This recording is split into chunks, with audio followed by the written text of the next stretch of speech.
All right, I'm going to get started. Well, welcome everybody. I appreciate you all coming tonight. And my goal tonight is to pack as much as I can within 40 minutes or so to help you to learn about what I call four-element lifestyle, which includes kind of what I call four-element living, thinking, and healing. What I'm going to present is what I think you'll find very interesting as a new way to understand nature, to make nature a more significant, interesting, and inspiring place for you to live as part of. So my goal really is to give you a reason to live a more natural lifestyle, to know what you need to do to live healthy. And unlike other systems out there, I believe that what this four-element system gives you is kind of like a philosophical, even spiritual context to understand things. And you are going to hear kind of a little bit of a philosophical portion of this talk, and I think that it's not that hard to follow, and I do believe that we've been somewhat dumbed down in this world, and I think it's useful to have something that kind of brings our mind a little upward and makes us think a little bit. So you are going to get a little bit of philosophy and the like, but it's not very hard to follow. At the end of this talk, I'm hoping that you'll come to say, gee, I never really thought of the four elements quite this way. And that would make me feel like I've fulfilled my mission, is to help you to appreciate that the four elements are more than you would have ever expected them to be. And so you might ask, well, what is four-element healing? And what it really comes down to is a focus upon nature's four elements. And most people here have probably heard of the four elements before. Most people have heard of like fire, air, water, and earth, right? And what's interesting about the four elements is that they're very time-honored. They are a foursome that has been with us since humankind has observed the world around them. And if you didn't know this, the Greeks and other peoples that have found, in other words, what I want to say is Western civilization is actually founded upon the four elements. Anybody here know that? The four elements are really the foundation of Western civilization. Philosophy, science, literature, vis-a-vis mythology. The four elements are a crucial part of the Western tradition, and we've lost that connection to the four elements. And I think part of the symptoms of today and this imbalance that people feel is coming out of something that's lacking that the four elements can give us. So that's what I want you to kind of keep in the back of your mind as I'm talking, that these four elements might be more relevant than you might think. All right?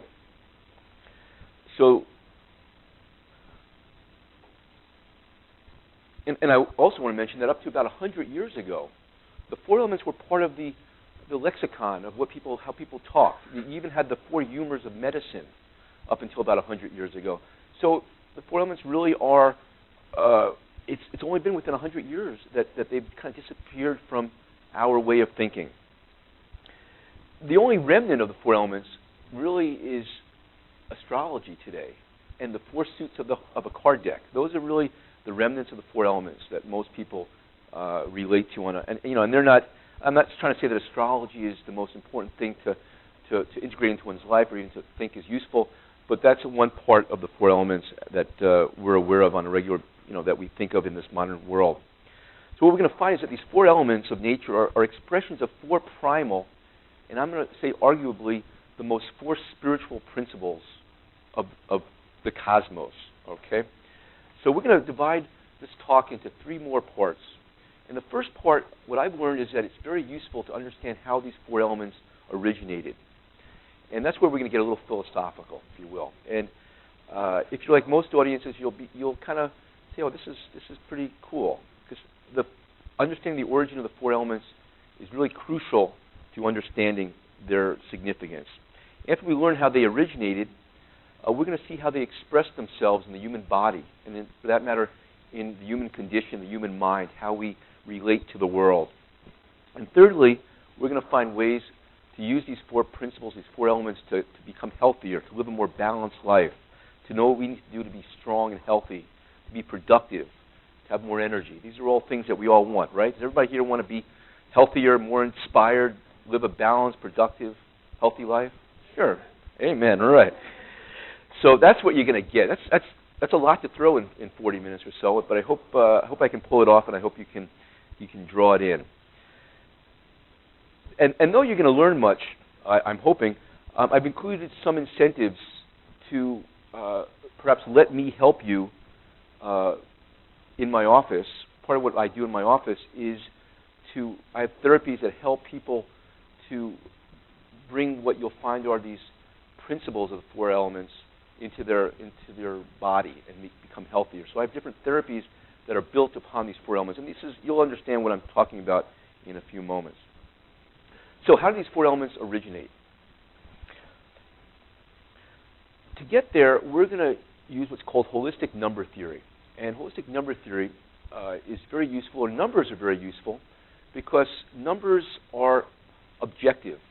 In other words, no matter what planet you're on, no matter what galaxy you're in, 1 plus 7 will always be 8, right? Does that make sense? Numbers are real, they're objective, they're just similar to like the four elements of nature. There's something that we can agree with that are relatively objective. And just in case you didn't know, I don't know if I mentioned it yet, the four elements, fire, air, water, and earth. Fire is the sun, for example. And earth is kind of not just this planet, but the terra firma under our feet. Okay, so that's fire, air, water, and earth. So we're going to use numbers to help us get to an awareness of what these four elements are, and basically what these four principles are that manifest in nature as these four elements. Okay, so we're going to start with this pre-Big Bang oneness, if you will. So imagine that somehow we have all these cosmologies that show how creation happened. We have the Bible, the 7 days of the week, all that kind of a thing. But we're going to use numbers to help us see how creation happened. You with me, for the most part? And what is creation? Creation is physical, and it's diverse. Does that make sense? So we have somehow creation went from this, I'm going to call it like this pre-Big Bang oneness to physical diversity. All right? So we're going to see how numbers, just four of them, we're only going to use four elements, four numbers, to get from this spiritual oneness to this physical diversity. So let's talk about the number one and the principle of oneness. So think of what oneness is. Like there's a oneness to Perry, for example. There's a oneness to you. There's a oneness to Syracuse. There's a oneness to America. There's a oneness to the planet. Does that make sense? Does everybody see what? So oneness, what's interesting about oneness, what you're going to find is interesting about all these principles is that they manifest on all different levels. So the first principle of oneness is that there's a wholeness to a system. And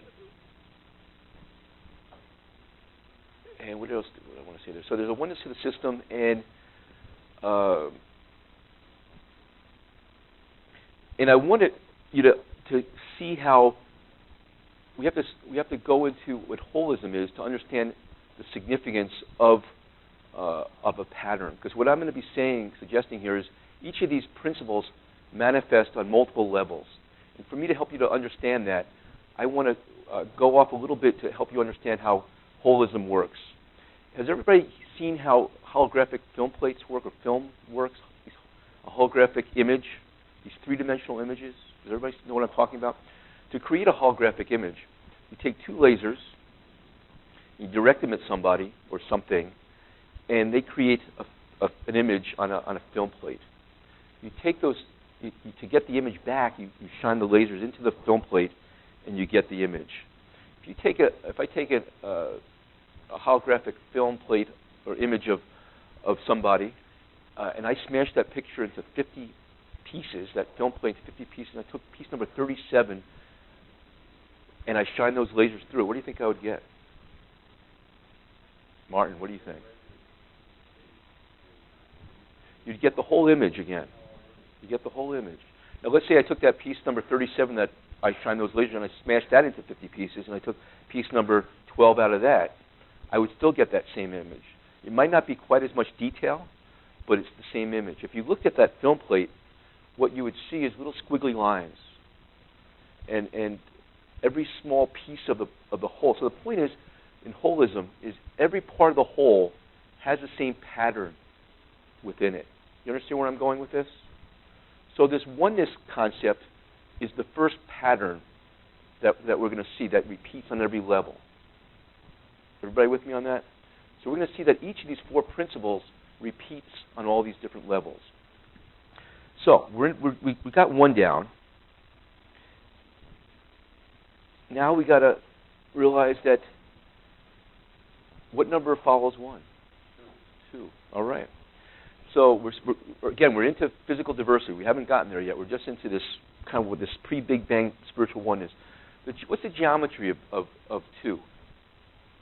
Anybody know what? Who said that? Good job. A line. And what's at the end of a line? No, it's a line segment. Well, there's arrows. There are arrows going in. So the point is, when the Creator said, "Let there be 2," as it moved toward, as it created this universe, it said, in a sense, you got all those yin-yang opposites.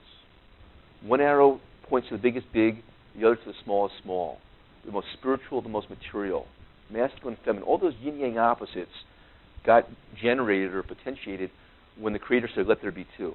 Everybody follow me there so far? Okay. Now, we tend to think of opposites as attracting, don't we? But what are they doing in this realm of two-ness? What are they going in opposite directions? They're not.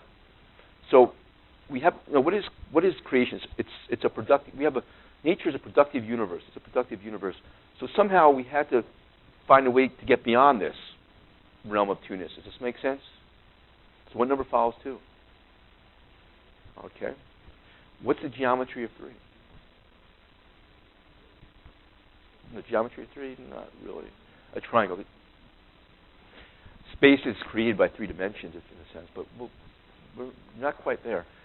So with 3, when the Creator said, "Let there be 3," you go, and you got big and small coming together to create medium, for example, right? Moderate, all those things that come together. So the principle of 3-ness, if the principle of 2-ness is those yin-yang opposites, the principle of 3 is balance, interconnectedness, something on the order of that.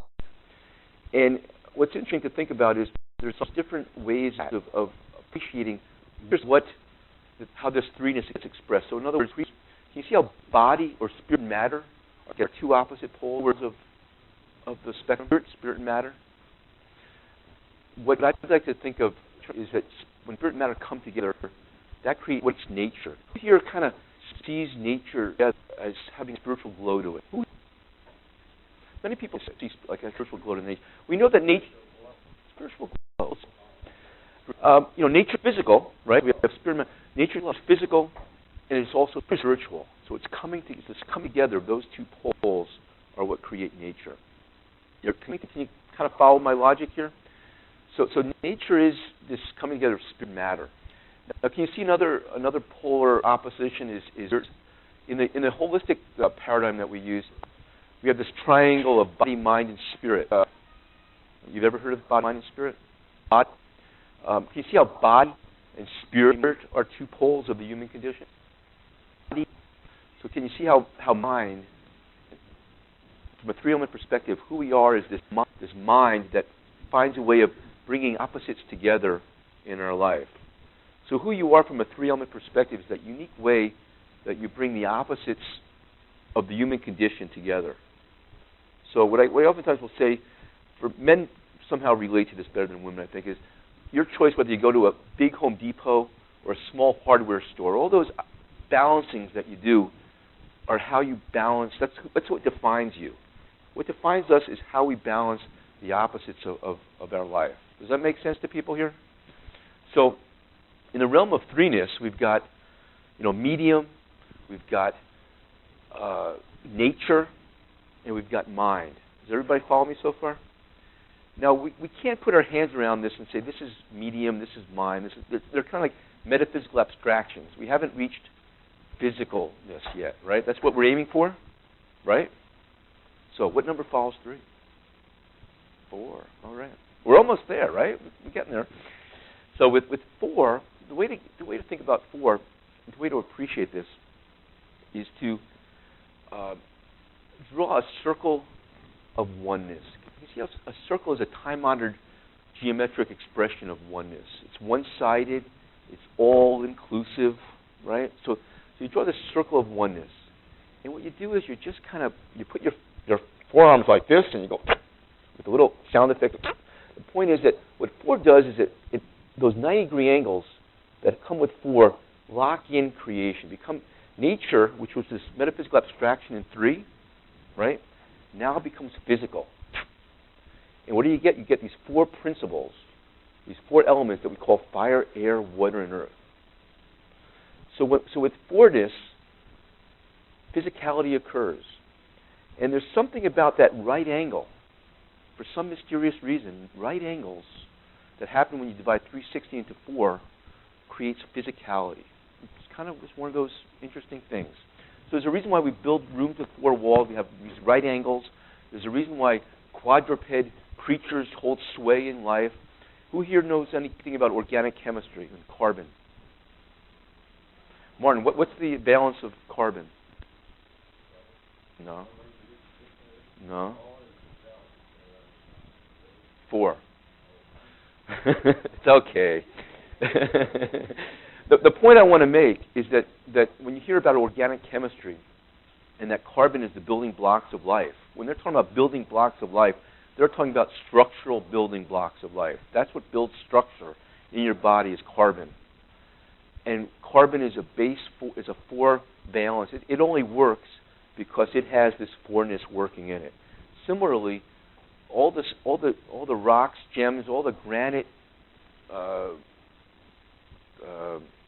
quartzes, every rock that's out there are all silicates, which are physical structure of this planet, crust-wise. That has a balance of 4 as well. The point I'm making is that 4 has this power to create structure. It's just the way it is. So we got to 4. And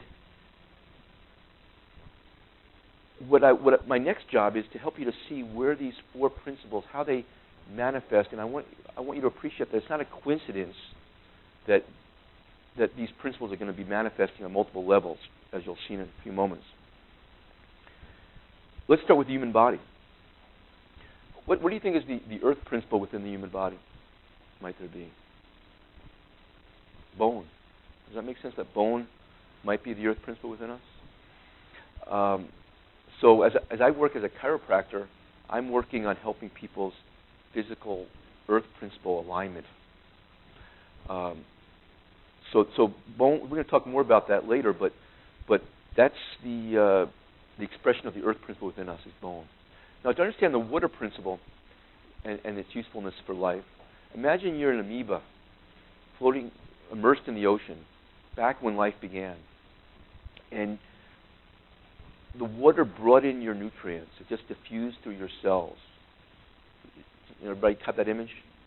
And then life got bigger, more complex, and you had canals that had to bring that nutrient-laden water throughout the organism. Then the organism got bigger yet, and it needed a digestive system to digest still that water-laden nutrient into food, into nourishment. It got bigger yet needed a heart to pump that nutrient canal. It needed an immune system to keep those that canal clear of pathogens. It needed a urinary tract to keep it clean. The point I'm making is that all your organs are an embellishment of that water principle. You following my logic here? So all your organs are an expression of the water principle within you. Now the next one, what's useful to know is that, so Earth is, I don't know if I went over this yet, is that there's an order to these 4 principles. Fire, air, water, and earth. Does that make sense? Fire is the sun, earth is below, deep bottom, and air is lighter than water. So there's an order, there's a logic to that, right? Fire, air, water, and earth. If you want to remember that easily, think about how somebody from New York or Boston might say 4, 4, 4, the four elements: fire, air, water. The E of earth is silent. So the four elements helps you to know the order of those elements.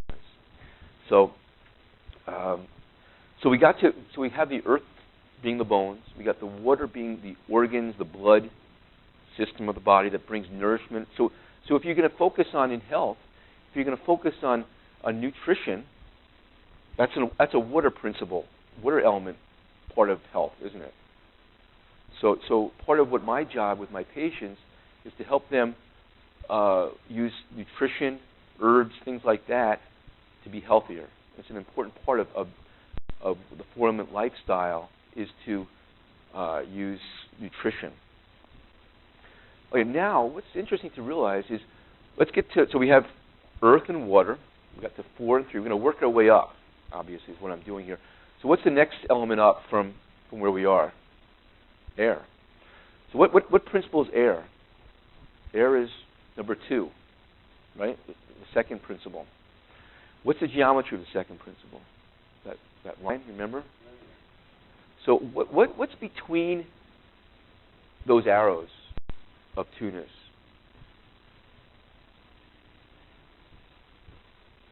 Space. So the air principle is really space. And what nature does is nature fills that space with these molecules that we use to breathe, and we call it air. So does you follow what I'm saying here? So the air principle is really the space principle.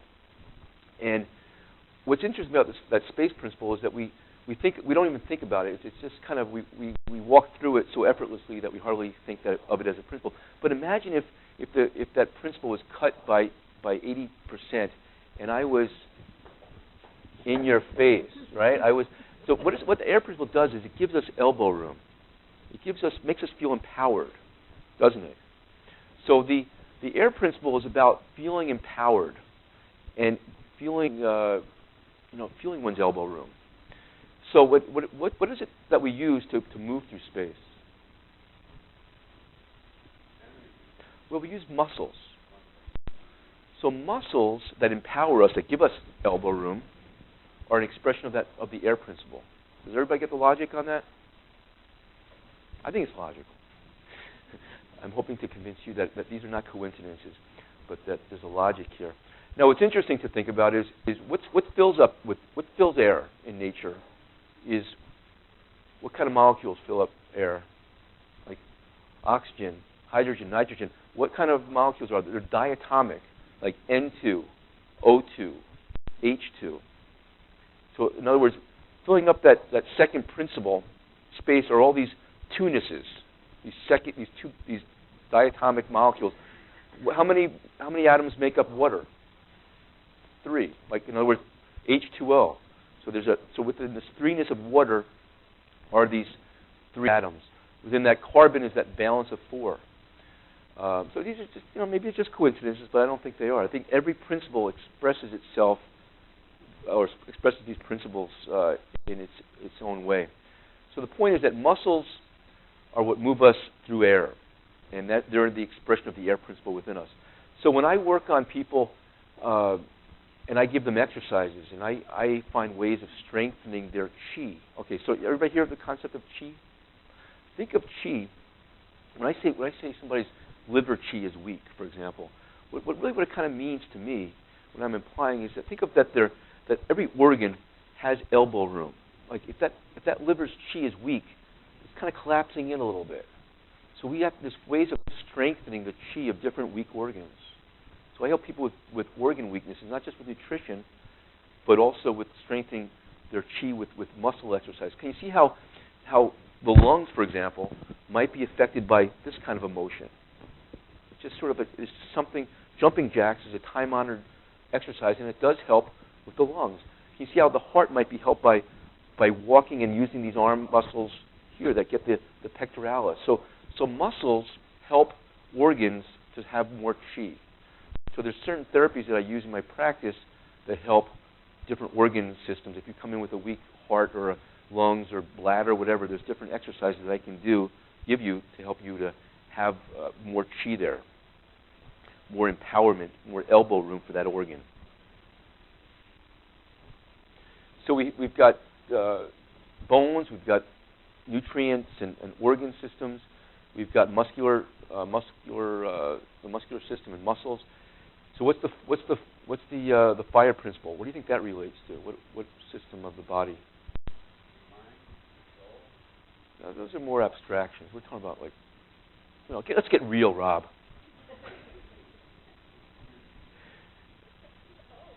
I know you are. I'm just being a little rough on you for the fun.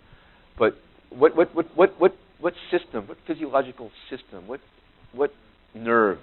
Okay, so nerves relate to the fire principle. Does that make sense to people? So the nerves are the fire principle's up top with nerves. The brain, for example, is a lot of nerves. Bones are here, then the organs and the muscles throughout. So that's that's it in a nutshell. But there's still more to do. Let's say that you. So we've got the body's 4 parts figured out.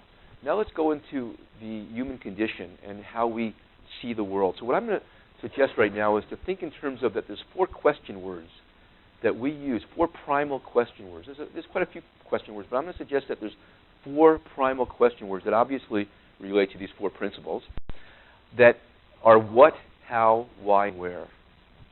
Okay, there's when and there's which and there's how many and da-da-da-da-da. But I'm going to suggest that those 4, what, how, why, and where, are the 4 primal question words. And they relate to these 4 principles. So, for example, we have an idea of somebody has an idea of going to the movies. The light goes off, the fire goes off, the light goes off in their head. I want to go to the movies. All right? That's the fire principle. Then you got to figure out how you're going to get to the movies. Does that make sense? So that's now. Some people have. I always had a problem appreciating the difference between thoughts and ideas. Does anybody else here have a problem with knowing what the difference between a thought and idea is? Now, whether you do or not, I'm going to tell you that you probably did. You probably had. Well, I'm going to suggest that an idea is about a whatness. You had that idea of going to the movies. A thought and an intellectual process figures out how you're going to do something. It's a strategy of figuring something out. So you have the idea of going to the movie, the whatness, right? That's the whatness part, the fire principle, the light that goes off in your head. And then you got to figure out how you're going to get to the movies. That's what the intellect does. So in a sense, air has both a kind of what I call a yin and a yang to it. The yang part of air is the muscles that move us through space. The yin part of air is the intellect that figures out how to do things. Does that kind of make sense? So the intellect is the air principle within us that figures out how to do things. Now, one way of appreciating this is to think about science and scientists. Can you see how scientists are really into howness? And what do? And remember, how is that second principle? Or I'm relating how to air, and air is the line. Is everybody with me here? And what do scientists do? They cut things into smaller and smaller tunuses to figure out how something works. They dissect things, right? So scientists are in the realm of howness, or in the realm of the air principle. They're the ones that explore the air principle, and they figure out how things work, the mechanics of things. So the point I want to make there is that there's a realm that each of these 4 principles create as part of the human condition. So, for example, the fire principle. Can you see how the fire principle is the realm of philosophers and spiritual-minded people, thinking about what is creation, what is reality, the whatness, wanting to know the essence of things. Does that make sense? That's the fire principle. Everybody with me on that? So the fire principle is people who think about the spiritual thing. Now, fire also relates to being creative, coming up with ideas. So we all have the fire principle within us.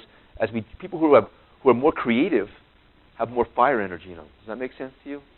Now, can you see how also people who are idealistic? Can you see how people who are idealistic have more of that fire principle within them? So fire is all those higher parts of the human condition, having ideals that make us see the larger oneness that we're part of. That's all part of idealism. So, anyhow, So we've got the idea that goes off in the head about going to the movies. We have a thought process that figures out how you, so you call your friend and she says, well, pick you up, let's go to the movies, I'll drive. And then as the time comes closer, you say, well, do I really want to go to the movies?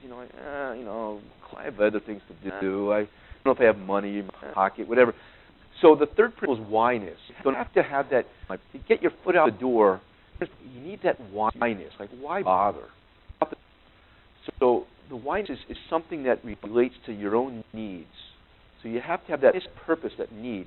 Now, I like to relate this. So we got whatness relating to the fire principle, right? We have air relating to the howness principle, right? Kind of following me there? So the water principle relates to whyness. And I like to mention this because whyness, in a sense, is the more mysterious. You see how water is the more mysterious of the principles. It's kind of wishy-washy. It's kind of like there's something about water that's more mysterious than the other principles. And what I'm suggesting is that in the realm of two-ness, that yin-yang opposites that we talked about earlier, when the Creator, in my metaphysics that I'm kind of working with, when the Creator had to resolve these polar opposites, there had to be a whyness of why do it. And when water got created, when that balance, that triangle happened, that's the expression of the cosmic whyness being resolved. In a sense, the logos of God, the strategy of how the universe works, or how it was to be done, is kind of this intellectual, airy thing, creating space burst, perhaps. First, the idea had to go off in the Creator's mind, if you want to think of it that way, make its oneness in the most physical, diverse way. That's really what creation is. It's oneness in the most physically diverse manner it can be. That's the spiritual goal, perhaps, the idea, the initial idea. And then you have the logos of God figuring out how you're going to do it. And then you have to have a passion of God, the whyness being resolved. Why bother? And in a sense, the water, there's a power, there's a magic to water. That's an expression in my mind of the resolving of that, and the whyness is something about water has that whyness in there. There's something about water is that passion principle, and if we don't have enough of that water passion principle, we don't get that whyness resolved, and we just don't have the energy to do things. Got a sense of what I'm saying there? Some people do, maybe some people don't. But the realm of water, so we talked about the realm of fire being philosophers, idealists, creative people, the air principle being people who are scientists, people who like to think a lot, people who want to learn about things. I recommend people who are depressed and down here that they read about interesting things because it gets their air principle moving. So learning new things is always a good thing to do because learning new things is about that air principle. That air principle is that buoyancy, that positive uplift that air is. That's what the air principle can give us. So if you feel depressed and negative, you want that air principle to be, you want to learn new things. Scientists tend to be pretty optimistic, pretty upbeat people because they're up here. They're always thinking. It makes life more interesting. The four-element lifestyle is about having an interesting life because an interesting life comes by thinking, I believe. So we have the realm of science, of air. Now what I want to get to is water. The realm of water is the realm of romanticism, of poetry, of religion, ethnicity.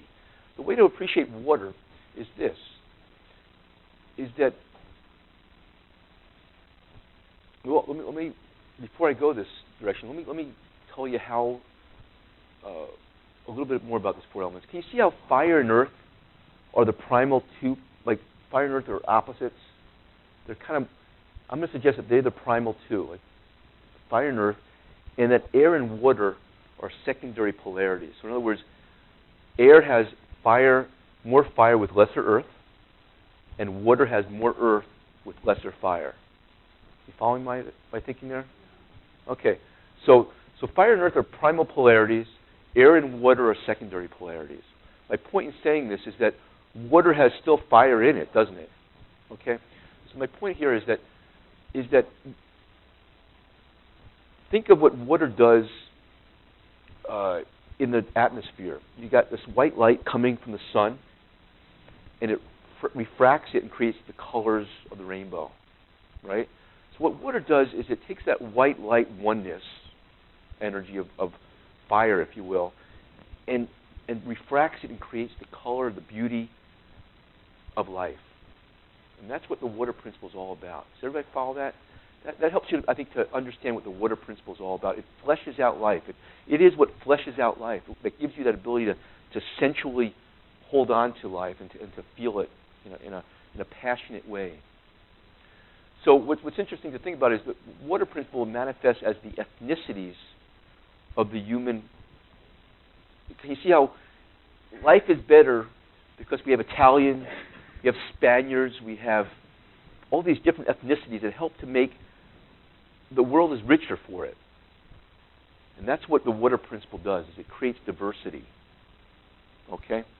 And it creates a certain romanticism to think that that there's a value to each of these different colors, if you will.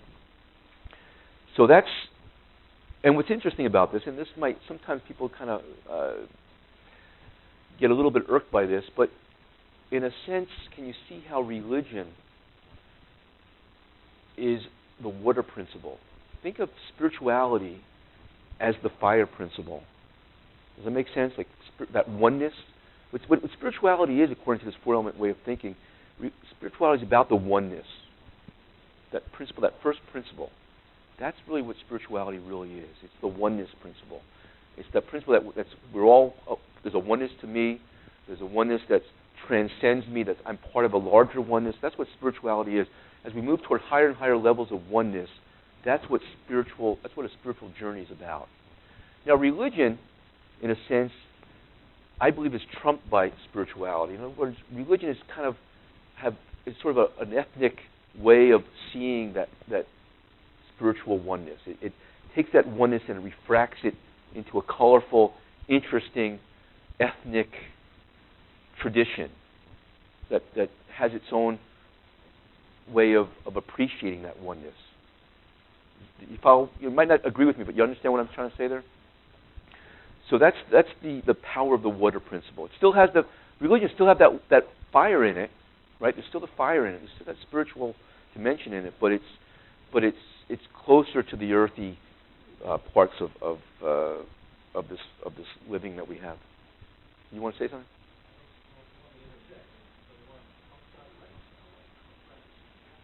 Yes.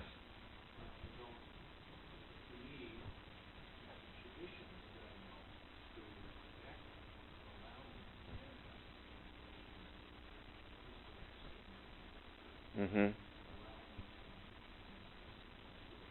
Right.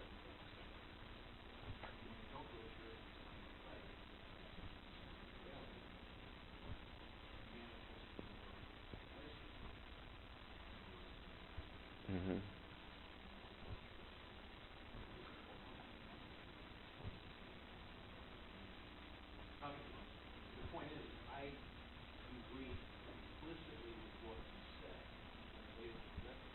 To your own experience. Or so.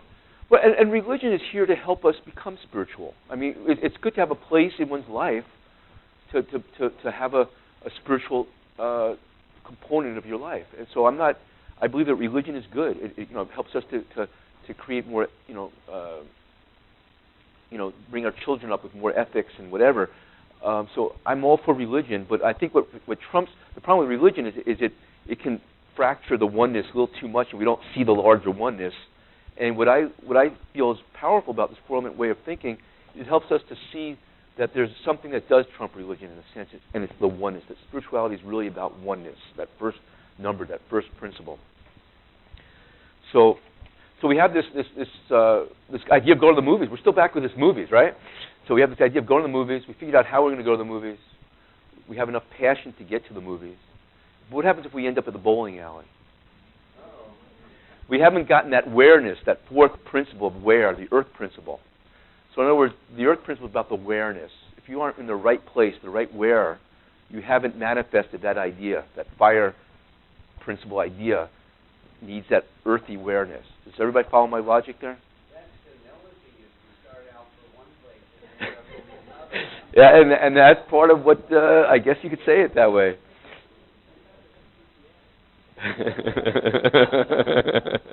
That's very good. So now it's time to apply this to our lives. And I'm going to start at the bottom and work my way up. All right? So earth, what can you do to make yourself healthier so you can live a more vibrant life? What do you think is a good earthy thing to do? How do you engage that earth principle? Movement, not quite. I'm going to say walk. I was going to step right in and put my heel down and say walking. What happens with walking is you're engaging the greater earth below your feet. Does that make sense? So walking is, and how many people walk that much these days? Part of the modern culture, the modern age, is that we these four principles, these four elements are less and less a part of our life. And it all begins with the most primitive principle, which is earth. So, as a chiropractor that deals with earth and bone and the like, I try to implore my patients to walk more because walking is such an important thing. Now, what's interesting, for all you menopausal, postmenopausal, perimenopausal women out there who worry about bone loss, now what are bones again? What principles are bones? Come on, who's been? Earth, okay. So you want your bones to be strong, don't you? That earth principle within you to be strong. So what's interesting to know is that when you walk properly, when you engage the ground, that earth principle properly, you actually create an electrical current. What happens, their bones are like a crystalline structure that gets deformed and compressed, and it generates a small electrical current called a piezoelectric current that grows up your bones and stimulates your osteoblasts and makes your bones stronger. Isn't that interesting? So by engaging the greater earth, you're strengthening the earth within you. What I say is that we're here to translate these principles into our body. So there's a way of translating that earth principle within you by engaging the earth as you walk. Does that make sense to people? Is that kind of interesting? What the earth principle also gives you is the earth not sturdy? The earth is sturdy. Do you want to be sturdy? So you want more earth principle within you. Can you see how if you get more earth principle energy into you, you become a sturdier person? Does that make sense? So it all begins with walking, in my appreciation of it. Now, what's interesting to appreciate too is we're going to see how this holographic, holistic, pattern repeating system works. So we saw, for example, that bones are the earth principle within us. Did we not? Can you see how the feet are the earth principle of the body? And can you see that there's actually a part of the foot that's the earth principle of the foot? And what might that be? The heel. Very good. See, so is that kind of interesting? So these patterns repeat on every level. So the point is that the heel is the earth principle of the foot. And where's your backbone? Or where's your spine? Where all those, that's in the back here, right? So if you want that earth principle here to be strong and well aligned, as chiropractors implore you to be, have a well aligned spine because it is so important. You want to line it up over those heels. You want to make sure you're using those heels. So when you walk, I tell my patients, for example, to walk with more heel consciousness. And a lot of people, most people will walk with some heel consciousness, but the more forward you like this, the more you're not going to walk with heel consciousness. You're not using your heels. Another problem of today is the ground soft or hard? Hard. The earth principle likes hardness, doesn't it? What are most people's shoes made of these days? Soft materials. So as the irony, the sad irony of this whole thing is that as little as we walk and engage the earth principle, we put this soft stuff between us and it. Go figure, It's just kind of sad, isn't it? Bare feet is fine. Yeah. No, I believe in I wear a nice men's old-fashioned leather shoe.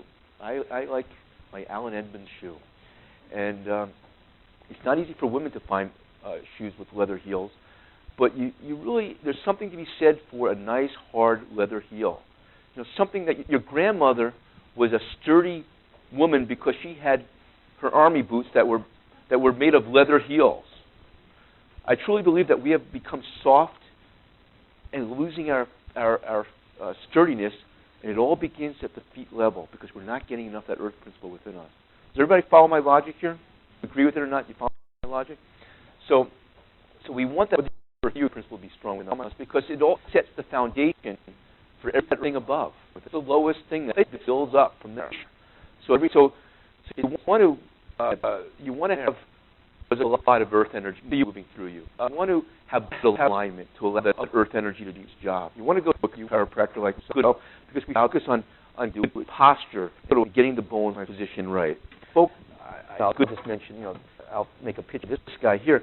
So, you have all these bones, and they have to be aligned in a proper way to allow things to function properly. And we'll get to it in a second because what's interesting, too, about the spine, it's a place where I sometimes say earth and fire come together. In other words, where bones and nerves come together in front of the spine. So it's something very powerful. And for that matter, all the muscles come together in the spine. You have muscles right here. And you have you even have the aorta going up through here. So here, in the core of your body, all four principles are there, but especially the two opposite poles, fire and earth, nerves and especially. So where were we? We're talking about Earth. So it's an important part of the formant system is to focus on alignment and walking properly. The next part would be working our way up is the water principle, nutrition, eating healthy. Part of what I do is I help people with organ health. Can you see how, like I said, organs are an important part of that would be the water circuit of the body. So what I'm offering, just for the record, I love helping people. What big part of practice is devoted toward this water portion of health, the organ system. So right now, for example, I have, if you wanted to sign up with Aaron later, I'm doing my comprehensive nutrition organ health diagnostic workup, which is normally $175 at $85. Includes what we call a heart rate variability test, which to analyze the autonomic nervous system, the overall health of the body. I love helping people with organ health problems because I know that if I don't help them, they're just going to get more and more meds as they get older. It's the stomach, just so you know. I love prilosec, Nexium inhibitors. Once you start taking, your health will go down. I guarantee, because I don't want to go into too deep, but the stomach is actually according to acupuncture, it's the earth principle body, and it's all help with the stomach. The stomach is very valuable to keep health. So I love helping with nutrition, herbs, all that kind of thing is an important part of the water principle portion of health. Does that make sense? People understand that? The other thing that I do within the air principle is helping people with muscles and exercising, like I discussed earlier, breathing better. Can you understand how breathing does take muscles? It doesn't come free. Breathing, which is a functional way of bringing air into our body, involves muscles, and I help people to breathe better. As it turns out, the acupuncture circuits of the body move through the body and of strengthening those acupuncture circuits through what I call four-element yoga. This is over the last 15 years I've developed this form of yoga that helps strengthen the acupuncture circuits and the chi. So there's a lot of different things that I've developed over my 28 years of practice, a lot of what I call natural health tools in my tool chest that I love having the opportunity to help people with. And obviously fire is the nervous system, and I just want to turn back here. So the nerves, from the spine go, from your neck into your arms and hands, from your lower back into your legs and feet, from your mid back into your organs. So the nerve energy from the spine, it helps keep things well organized. So the fire principle, think of what fire does is it keeps things whole and organized. It's kind of that oneness principle. It makes the body more unified and whole. That's what the fire principle does. It organizes things. So that's so my job is to help get nerve energy to move through blocked parts of the spine so that they can get down to what they need to do. What else did I want to say here? Okay, that's pretty much the main part of the talk. The next part, I want to just go over a few things in here. All right, just so you know, most of what this is a synopsis of the talk I just gave. This small little thing here. What I created is this 4-element scorecard, 4-element healing scorecard. I recommend you take it out and take a quick look at it. What I've done is devised a way of trying to create a way of living, a routine in your life that is somewhat based upon these 4 elements. And so I'll start with Earth at top here. So what you would do here is every day you would go through this. If you were to do it, you might want to make a copy before you do play with it so you can have more of them. But every day you would go through this and you would kind of check what you did. So if you walk 15 or more minutes with heel strikes, you would check there for that day. If you tackled something you put off, can you see how tackling something you put off is kind of an earth-based thing? You're kind of, Earth is into accomplishing things, and doing things that you might have put off would be an earth thing. Doing something outside, can you see how doing something outside would be an earth thing? We're inside too much, and Earth wants us to kind of be more primitive, which means get outside. And I do want to mention something real quick here. It's a little bit of a distraction, perhaps, but what's interesting to realize is that our sensory organs are stimulated by what, or let's put it this way, our mind is stimulated by our sense organs. And if we're inside all the time, we're going to have an inside consciousness. If we're outside, nature stimulates us and we get a different reality. We get a different consciousness. Does that make sense? So our consciousness is affected by what we take in. And if we're inside all the time, we're not going to have the same consciousness as if we're outside. So it's important to get outside every day. Park your car and walk to your office a little bit further than you might normally. Okay, so did something outside. Maintained a routine. Can you see how routines are kind of an earthy thing? It's kind of like building structure within your life, within a temporal way, building a routine, maintaining a healthy routine. Can you see how clean, fixed, crafted, or built something, how that has some earth energy to it? It's good to do something like that. You know, you cleaned your room. Check it off on Monday.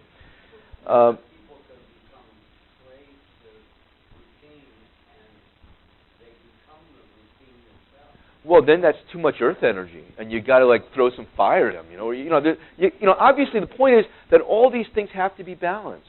Everything needs to be balanced. And my hope for you here is that you learned a little bit of what these things need to be in balance. Everything needs to be in balance. And these 4 primal principles, it's up to you to figure out your way of balancing them. Focused on posture and alignment. We talked about that earlier. You might ask, well, how does expressed generosity fit into Earth? And what I say is when you're generous, you feel like your needs are met. You feel secure. Security is an Earth principle thing. Can you see how when you're Earth, you need security. That's a primal Earth need. When you're secure and feel secure, you're able to be generous. Does that make sense? Reflecting on an accomplishment. Can you see how that getting something done, reflecting upon it? That's actually a combination of fire and earth in a way, but I think it's useful to think of it in terms of earth. Reflecting upon something has a little bit of that higher level thing than earth. Water, a day without processed foods. Okay, so we're getting back to nutrition here. Reading the ingredients on labels that you eat, each day when you do your shopping, whatever, you read the ingredients in the labels on food that you might buy. Avoiding artificial colors. I believe that a place in the sand that line to draw in the sand is in artificial colors. When you see something that says artificial colors, just say, you know what, these people don't have enough integrity. I don't want to buy their stuff. It's just a good place to draw a line in the sand. Well, or it just is trying to attract some. You know, we've all been dumbed down, stupefied, and we just kind of think, oh, you know, gee, this is red. Must be fun to eat. You know, I mean, that's the kind of mentality that we have. We're not so smart as we should be. I have underwater stopped and smelled the flowers. You know, that's kind of feeling nature. You know, being outside and taking in, feeling the mystery of life. That's all water principle stuff. Dance, swayed, moved to music. Okay, music and movement and dancing. Can you see how that's all watery stuff? That you had 2 healthy meals. Again, getting back to nutrition. Had a mystical moment. Can you see how a mystical moment, getting back to that water element of romanticism, you understand what I'm saying there with mystical moment? The spiritual part of it? Yes, it is. I mean, again, what makes a mystical moment, though, is you. Things can be spiritual, but what makes something mystical is what you're putting into it. And that's sort of a more watery thing in my mind. If you can kind of follow my thinking there. It means something to you. There's a whyness that speaks to you at that moment that makes it mystical. The air principle, 12 slow counted breaths. So kind of breathing slower will relax you. What I tell my patients is, you know, so many people today are stressed out. If you want to change what's going on up here and you want to stop that stress, start counting your breaths slowly. It really will make a big difference in your consciousness. Can you see how sports activity, going to the gym, getting muscles used? That's an air principle facility that you might want to do. If you were a patient of mine, I have here 4-element yoga exercises that you did. You read something new. So again, getting that intellect. Remember, air is that intellectual thinking, learning something new that brings you up. Again, the air principle brings you up. Water when you're depressed, you might have too much water in you. Water kind of like draws you down. You need some of it, but some of us have too much, and you need to get that air to kind of bring it up. You thought up something smart and elegant. That's an airy intellectual endeavor that you accomplished, and you deserve a little gold star or a check mark for it. You walked with gusto, arms moving. Can you see that's the air principle, getting that muscular vitality. You did something self-empowering. Again, that's the air principle. Let's talk about fire here. You meditated, you prayed. You did something that was spiritually based. Again, that's fire. You projected a goal or an ideal forwardly. Can you see how that's a fire principle? Kind of that idealism, that creativity. You join with others for a positive goal. You're trying to feel part of something larger than yourself. That's the fire principle. You did something creative. That's the fire principle. You expressed heart and kindness. Can you see how that heart has fire in it? What heart is, in my mind, is actually fire and earth coming together. Is what heart is. But being kind and having heart has quite a bit of fire in it. Appreciating or thanking someone is there's something about fire there that I think is valuable. And I believe that's a reason why it's useful to every day thank the Creator. Because the Creator doesn't ask for very much. And maybe nothing at all. But it might be useful to think that, just say thanks. Good job. Thank you for this. And the same idea with other people who do kind things. When you do a kind thing, you don't really ask for very much, but to be thanked just kind of keeps the cycle going. Thanking kind of keeps the fire energy going, in a sense, the positive energy going. And had a we are all one moment is another fire thing. So you might find this useful. If you do, please use it. You'll find there's other things in here as well. I wanted you to leave with as much as I could come together. This talks a little bit about the structural fingerprint that as a chiropractor I work with. Again, structure rules. And if you don't have good structural alignment, things start degrading.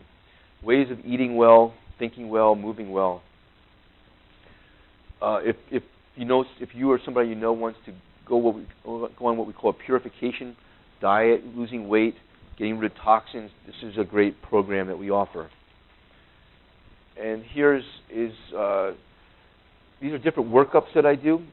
You can be a patient without doing these workups, but these workups, this kind of shows all the different things that I do. So, for example, somebody comes in and they have carpal tunnel or they have knee problems, foot problems. I might recommend that they do a structural workup. It's a one-time charge, and over the next 6 months or so, I do tests to kind of figure out how to each time they come in to see how their structure needs to be propped up. It gives me more information than just a normal visit might do. This oriental therapies workup, I work to help understand the acupuncture circuitry of the body and to see how different herbs that might help you and what have you. I do a lot of work with people who have migraines, sinus problems, headaches, jaw issues. One of my specialties is the skull. I have what I call cranial facial therapy that I've developed over the years.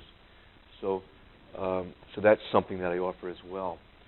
And then lastly, I put here is the nutritional workup, which is what I'm promoting today. So as you can see, there's a lot of good things that you can do with or without me.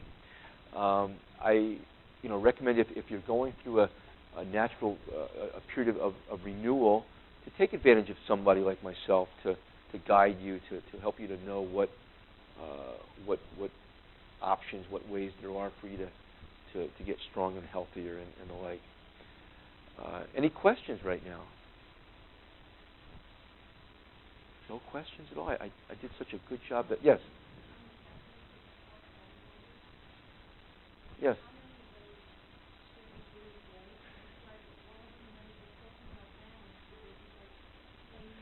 Well, I would say that it'd be nice if you go through it and you realize, gee, I don't have much going on in water. It might tell you, maybe I need a little bit of water in my life.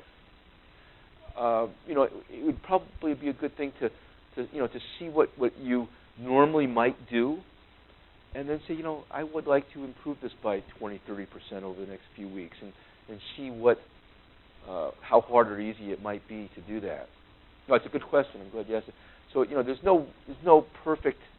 A perfect score would be I dare you do it all, but maybe you're perfect good at something and you don't have to read labels all because you know what's learned already. So you don't have to check that one anymore. No, for example, good. Don't have things like that. Okay. Yes.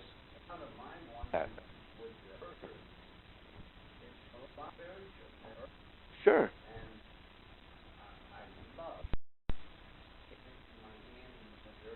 Me too. Sure.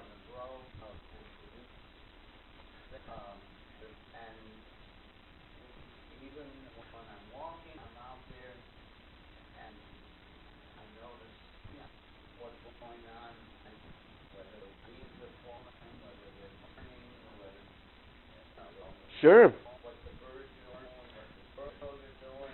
And really the point that might have gotten lost in this whole thing, and I think a good point you bring up, and is that I believe nature. See, my goal here is for you to see that nature that is filled with spiritual energies. And I think maybe I missed that. Or I didn't make the trend well enough. But for me, nature is just filled with this spiritual energy, this glow, as I mentioned earlier. And the more you feel that spiritual glow, the more, I'm not getting your fingers dirty in the ground is a spiritual exercise in living. We're meant to feel everything, I believe, in the most spiritual way we can.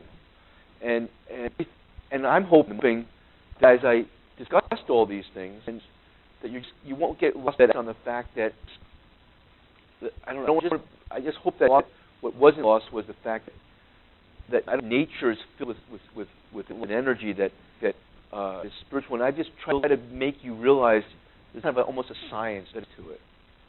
And these four elements help you to see it. And so I just hope that didn't get lost in the whole thing there. Any other questions here? One, sure. I grew up on the farm, and